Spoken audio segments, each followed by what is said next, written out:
Maryland's seemingly endless shoreline and intricate network of secluded waterways make it a popular recreation destination. But the marshes, swamps, and woodlands that form parts of Dorchester County tell another story. A story of freedom and triumph on the Underground Railroad. This is a place that really evokes the past, and in particular, the history of the Underground Railroad. It's what some people call Tubman country. Tubman country, after Harriet Tubman, the legendary conductor on the famous Underground Railroad. Dorchester County refers to itself as the heart of the Chesapeake, and at the time, it was really the heart of the Underground Railroad. Right down here, you can see moss growing on this log. Anthony Cohen is a Tubman historian. Harriet Tubman was originally from here. The people who were part of her direct and extended family and her network of operators on the Underground Railroad lived all across the landscape here. Cohen was on hand recently as the state of Maryland and National Park Service opened a visitors center here, dedicated to Harriet Tubman and her accomplishments. 1-0.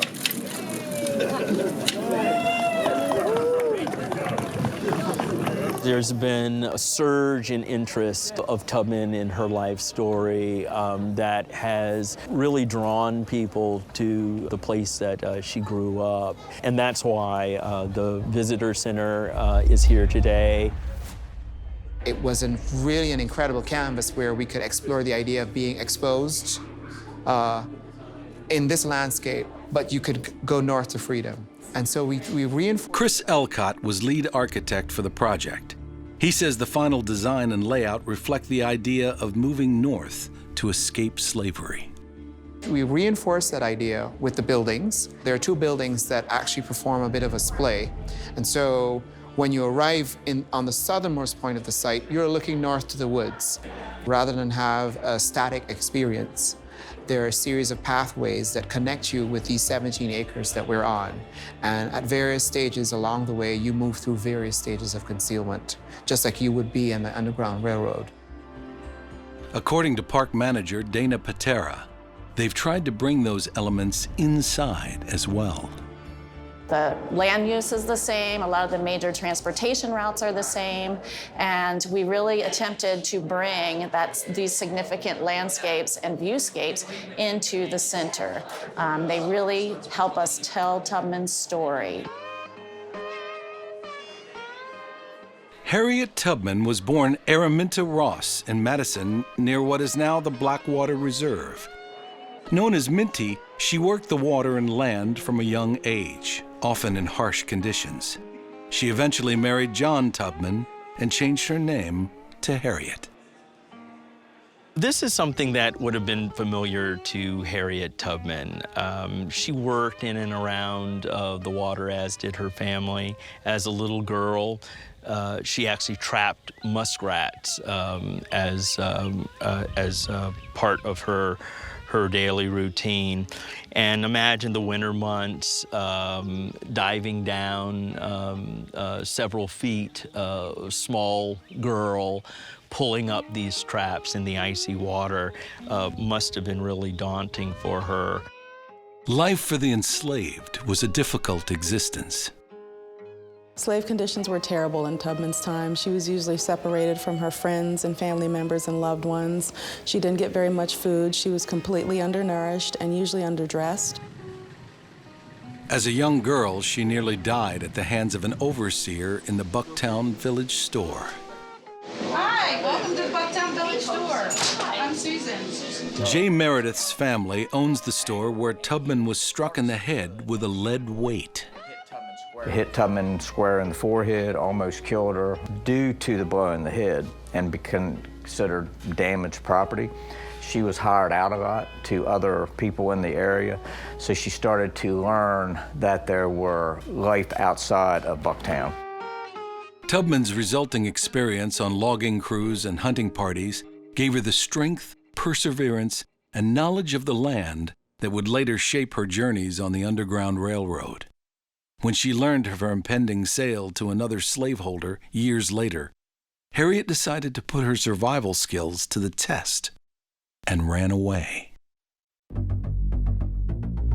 The first hardship that freedom seekers faced when they started out on their journey was a psychological one, leaving behind the world that they knew for an unknown world. Adding to that, the physical toll of traveling by foot, often in adverse weather conditions. You had the human element because you would have been pursued during your escape. So wanted ads were posted in papers with descriptions of the freedom seekers, and people all along the way would read these ads and be on the lookout. You know, they just wanted bounty, and sometimes there were just some people that were just full of hate and would kill you on the road. But Tina Wyatt is the great-great-great-grandniece of Harriet Tubman. But for people who wanted to be free, it didn't matter.